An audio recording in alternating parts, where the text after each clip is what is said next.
इस पूरे मंजरनामे में ईरान के अंदर अमेरिका और इसराइल के हमलों की शिद्दत में इजाफा हो गया है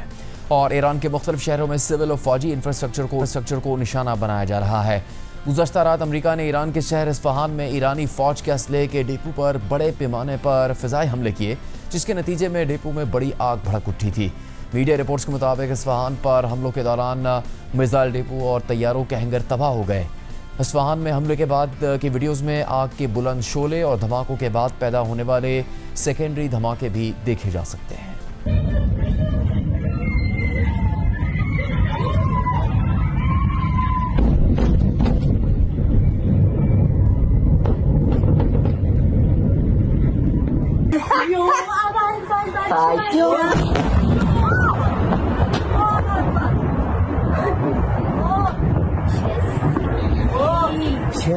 जबकि अमेरिकी मीडिया के मुताबिक इस्फहान में होने वाले इन हमलों के दौरान अमेरिकी फ़ौज ने 2000 पाउंड वजनी बंकर बस्टर बम भी इस्तेमाल किए हैं। ताहम इस हवाले से अमेरिका का कोई बाज़ाबिता बयान सामने नहीं आया है, लेकिन कल रात को इस्फहान में हमलों के बाद अमेरिकी सदर ट्रंप ने सोशल मीडिया पर तकरीबन 30 सेकंड्स की एक वीडियो जारी की, जिसमें एक पहाड़ी मकाम के करीब बमबारी के बाद आग के बुलंद होते हुए शोले देखे जा सकते हैं। ताहम सदर ट्रंप ने अपनी पोस्ट में वाज़ेह नहीं किया कि ये वीडियो कहाँ की है और कब बनाई गई। इस्फहान शहर के अलावा ईरान के इस्फहान सूबे के दीगर इलाकों में भी बड़े पैमाने पर बमबारी की इतलात सामने आई हैं। इसके अलावा इसराइल और अमेरिका ने कल रात और आज तेहरान में भी बड़े पैमाने पर हमले किए। इसराइली फ़ौज का कहना है कि इसने तेहरान के मरकज़ी इलाके में ईरान की हुकूमती इंफ्रास्ट्रक्चर को निशाना बनाया, जबकि ईरानी मीडिया के मुताबिक कल रात को होने वाले हमलों के बाद तेहरान के कुछ इलाकों में बिजली आर्जी तौर पर बंद हो गई थी, क्योंकि मशरक़ी तेहरान में वाक़ बिजली के एक सब स्टेशन को निशाना बनाया गया, जिसकी वजह से तेहरान शहर के बिजली के निज़ाम को नुकसान पहुंचा है। ताहम अब सूरत हाल को काबू कर लिया गया और अक्सर इलाकों में बिजली की तरसील बहाल कर दी गई है। इस्फहान और तेहरान के अलावा करमानशाह, ज़ंजान और महलात में भी हमले हुए हैं। ईरानी मीडिया के मुताबिक कल रात को ईरान के मरकज़ी सूबे के शहर महलात में 3 रिहायशी यूनिट्स को बराह रास्त प्रोजेक्टाइल से निशाना बनाया गया, जिससे कई इमारतों को शदीद नुकसान पहुँचा है। कम से कम 11 अफराद शहीद हो गए, जबकि 8 अफराद ज़ख्मी हैं। इसी तरह ईरान के सूबे करमानशाह में एक हमले के नतीजे में 1 शख्स शहीद और 8 ज़ख्मी हो गए, जबकि ज़ंजान शहर में एक तारीखी जामे मस्जिद को निशाना बनाया गया। मस्जिद पर हमले के बाद तबाही और रेस्क्यू के मनाज़िर देखिए।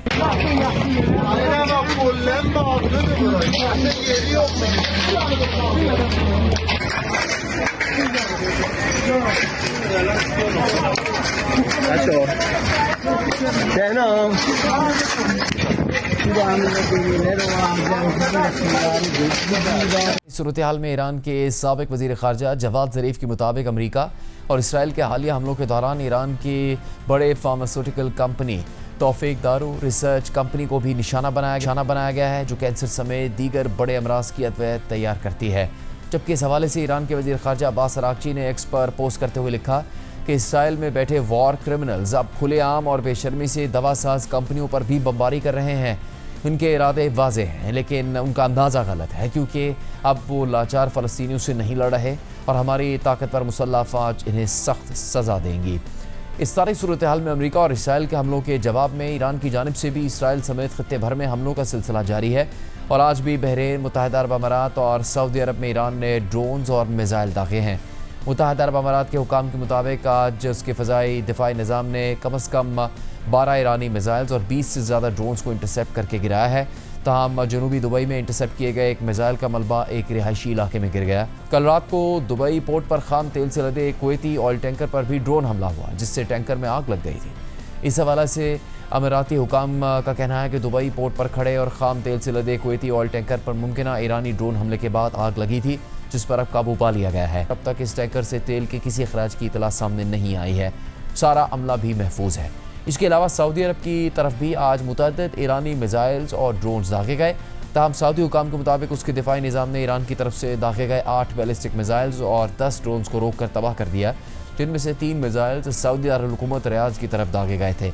जबकि अल-खर्ज सूबे में गिराए गए एक ड्रोन का मलबा गिरने से 2 अफराद ज़ख्मी हुए और 6 घरों को नुकसान पहुँचा। इन हालात में ईरानी मीडिया के मुताबिक ईरान की पासदारान इनकलाब के खलीजी ममालिक में होने वाले हालिया हमलों से मुताल्लिक़ दावा है कि उसकी बहरिया ने खलीज में एक इसराइली कंटेनर जहाज़ को बैलिस्टिक मिसाइल से निशाना बनाया, जबकि मुत्तहिदा अरब अमारात के साहिल पर एक फ़ौजी अड्डे के बाहर मौजूद अमरीकी मरीन्स के एक ग्रुप को भी ड्रोन से निशाना बनाया। इसके अलावा پاسدارانہ انقلاب نے بحرین میں امریکہ کی 5th فلیٹ کے اینٹی ڈرون سسٹم اور کویت میں واقع امریکی فوجی اڈے میں نصب جدید early warning air defence radars میں سے 2 کو تباہ کرنے کا دعویٰ کیا ہے، جبکہ اسرائیلی میڈیا کے مطابق ایران کی جانب سے آج صبح داغے گئے میزائلز کے نتیجے میں وسطی اسرائیل میں کم از کم 11 افراد زخمی ہو گئے۔